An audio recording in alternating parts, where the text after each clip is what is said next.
Salam jumpa kembali saudara-saudaraku tercinta. Pada hari ini kita akan bicara mengenai skill abad ke-21.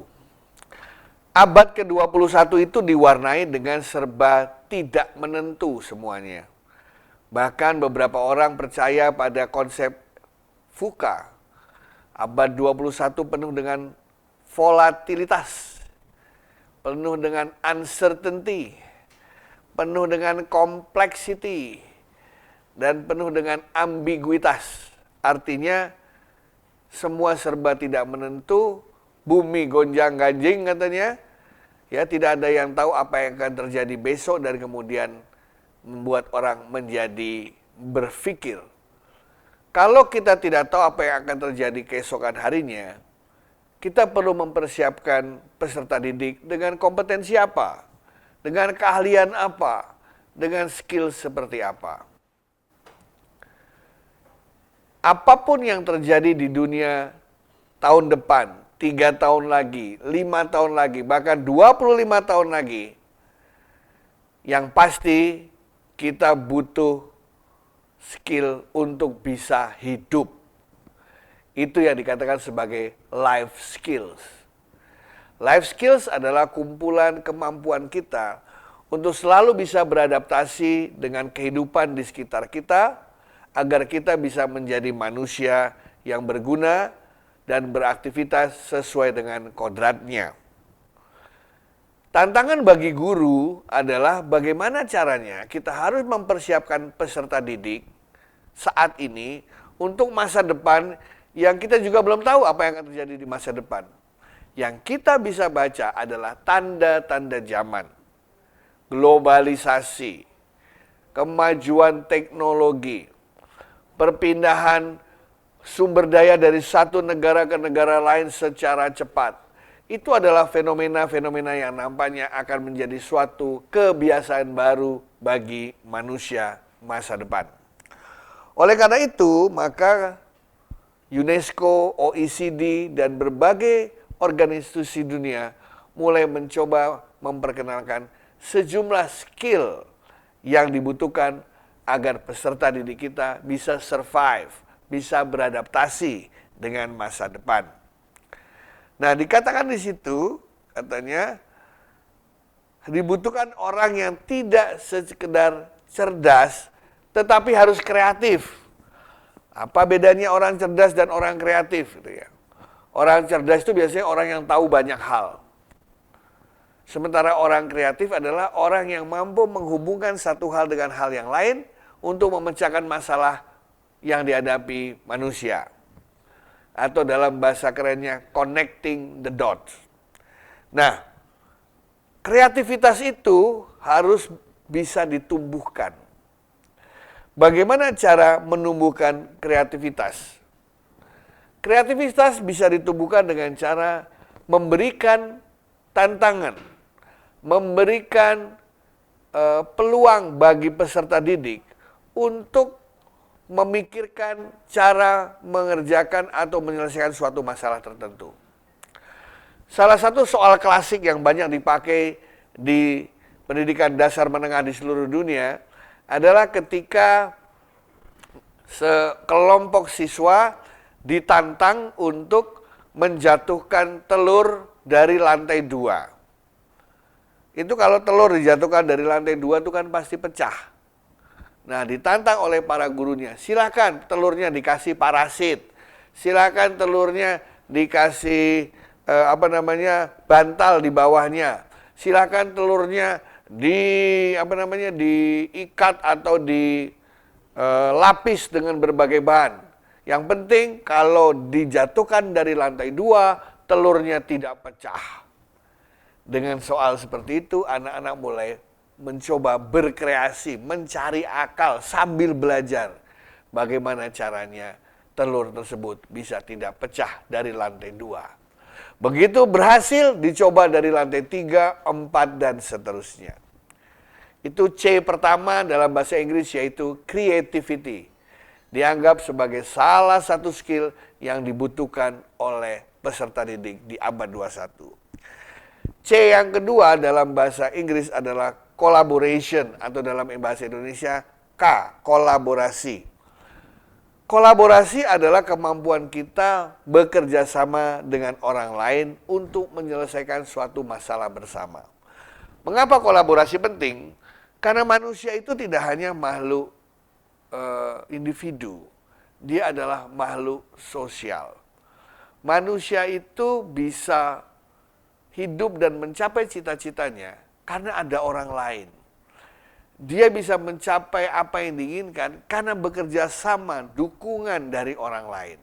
Oleh karena itu, anak-anak kita harus terbiasa untuk bisa berkolaborasi. Nah, kolaborasi ini tidak hanya sekedar kata-kata ya, tapi benar-benar dilakukan secara efektif. Oleh karena itulah, kolaborasi paling sulit adalah jika kita harus bekerja sama dengan orang yang belum kita kenal. Kalau orang tersebut sudah kita kenal, biasa. Teman dekat ya, kita biasa kerja sama bareng, main bareng. Tetapi kolaborasi dengan orang yang baru, yang belum pernah kita kenal sebelumnya, itulah tantangan yang penting. Oleh karena itulah saya selalu menghimbau kepada para guru, jangan biarkan anak-anak membentuk kelompok sendiri. Karena kalau kelompoknya sendiri, dia akan memilih teman-teman yang sudah dia kenal. Tapi seorang guru harus cermat melihat di dalam kelas, mana yang terkesan sangat individualis, mana yang terkesan belum mengenal satu dengan yang lain, jadikan mereka dalam satu grup. Disitulah mereka akan quote-unquote belajar terpaksa untuk bekerja sama dengan orang lain. Sebab kalau mereka tidak berkolaborasi secara efektif, maka tugas yang diberikan, proyek yang diberikan tidak akan bisa terselesaikan. Nah, dari segi kolaborasi kita juga akan belajar empati, belajar merasakan apa yang orang lain rasakan jika berhadapan dengan berbagai hal. C yang ketiga adalah communication. Bahasa Indonesia K, komunikasi. Saya rasa komunikasi ini sudah merupakan keniscayaan karena kita adalah manusia. Tetapi komunikasi yang dimaksud di sini bukan sekedar bicara, bukan sekedar berinteraksi dengan orang, itu mah sudah biasa, sudah menjadi defaultnya manusia. Tapi komunikasi yang lebih dari itu, bagaimana kita bisa membuat orang lain melakukan yang kita inginkan. Kita belajar mempengaruhi orang lain. Kita belajar bernegosiasi. Kita belajar meyakinkan orang lain dengan cara kita berkomunikasi. Dan komunikasi tidak sekedar komunikasi verbal, tapi juga komunikasi nonverbal, melalui gestur, melalui wajah, melalui mimik muka, melalui bahasa tubuh, dan lain sebagainya.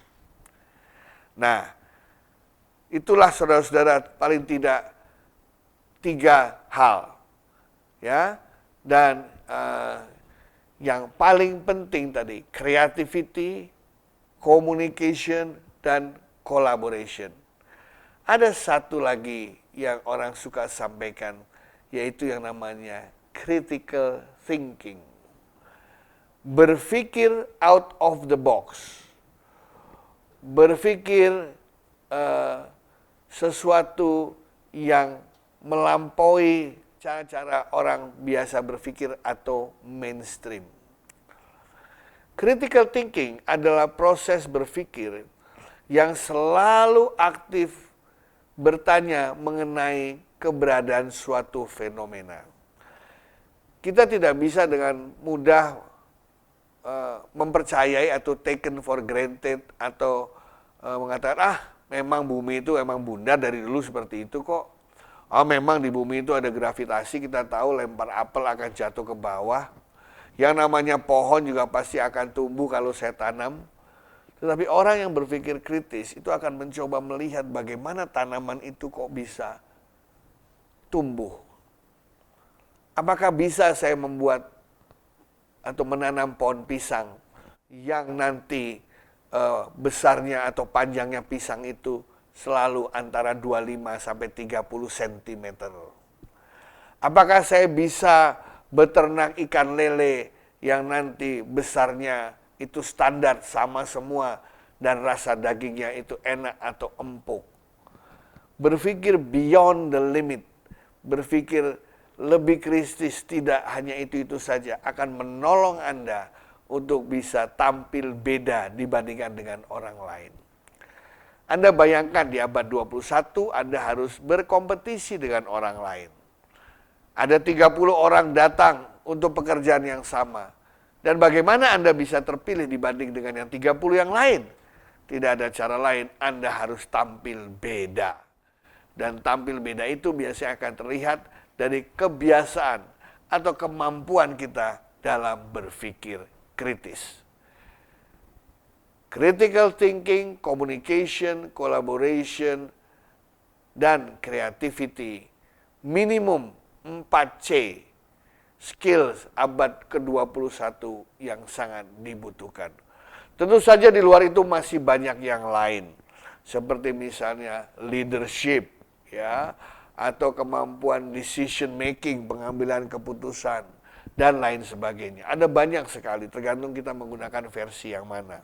Yang penting adalah kita sebagai pendidik, sebagai guru, wajib menanamkan keahlian, skill bagi para siswa untuk menjalani kehidupan secara sukses. Alias life skills. Silakan lengkapi kurikulum Anda, lengkapi co-kurikuler maupun ekstrakurikuler Anda dengan berbagai aktivitas untuk mengasah life skill dari para peserta didik. Sekian dan terima kasih.